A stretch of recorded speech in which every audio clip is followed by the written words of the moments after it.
행정병은 꿀이라는 말이 있다. 과연 그럴까? 물론 케바케긴 하다.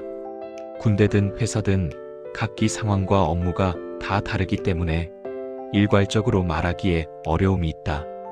심지어 같은 회사의 분점에서 같은 업무와 같은 매뉴얼을 가지고 일해도 난이도와 로딩은 충분히 다를 수 있다는 것이다. 참고로 나는 행정병을 나왔다.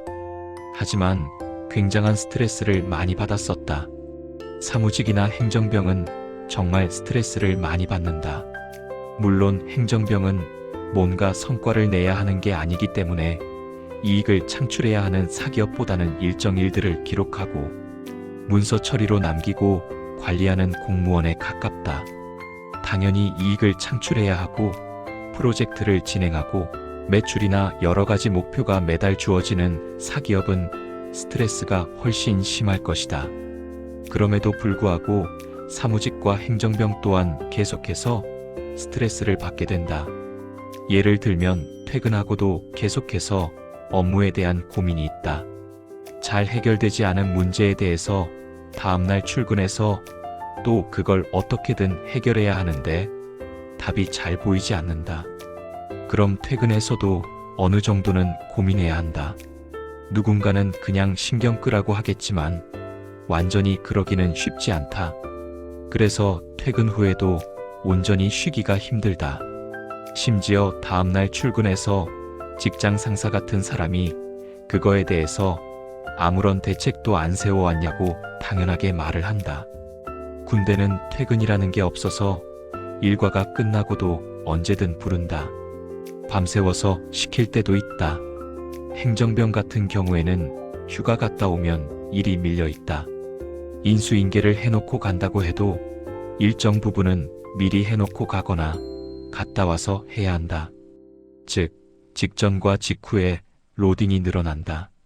순수하게 휴가를 100% 즐길 수가 없다. 심지어 심각한 문제면 연락이 오거나 복귀해야 하는 문제도 생긴다. 그런데 몸쓰는 군인은 어떤가? 그냥 딱 그날 작업만 하면 끝이다. 많은 생각을 할 필요가 없다. 휴가 갔다 와도 전혀 로딩이 없다. 심지어 내 기억에는 수요일마다 정신교육 시간이 있었는데 그러면 그냥 하루 꽁으로 넘기게 되는 것이다. 그렇게 평일 하루와 주말은 편하게 넘기게 된다.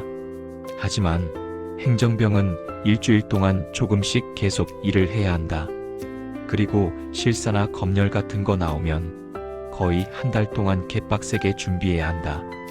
그리고 작업을 아예 안 하는 것도 아니다.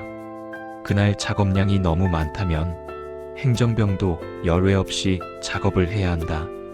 그게 아니더라도 엔간하면 부서에 행정병 4명 있으면 돌아가면서 한 명씩은 작업을 나가주는 게 디폴트인 경우도 많다.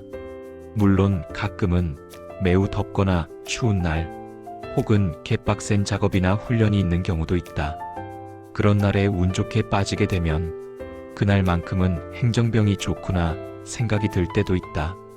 그리고 실내에 주로 있기 때문에 피부 관리를 하기 쉽다는 것도 있다. 군대가 점점 편해지는 경향이 있어서 작업이나 훈련의 강도가 매우 낮아진 경향이 있다.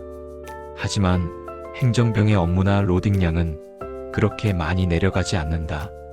과거에 군대는 너무 빡세서 행정병이 더 좋았을 수도 있다. 따라서 점점 군대가 편해질수록 행정병이 좋을 이유는 없다. 그리고 행정병이 편해 보이는 이유는 행정병들이 보통 똑똑하기 때문이다. 행정병으로 보직을 받는 기준은 학벌이 매우 중요하다. 일반 육군에는 수준 이하의 인간들이 매우 많다. 특히나 똑똑한 사람들은 카투사, 방위산업체, 산업연구요원 등등 공부 관련 빠질 수 있는 길이 많아서 일반 육군은 대한민국 평균보다 떨어지게 된다.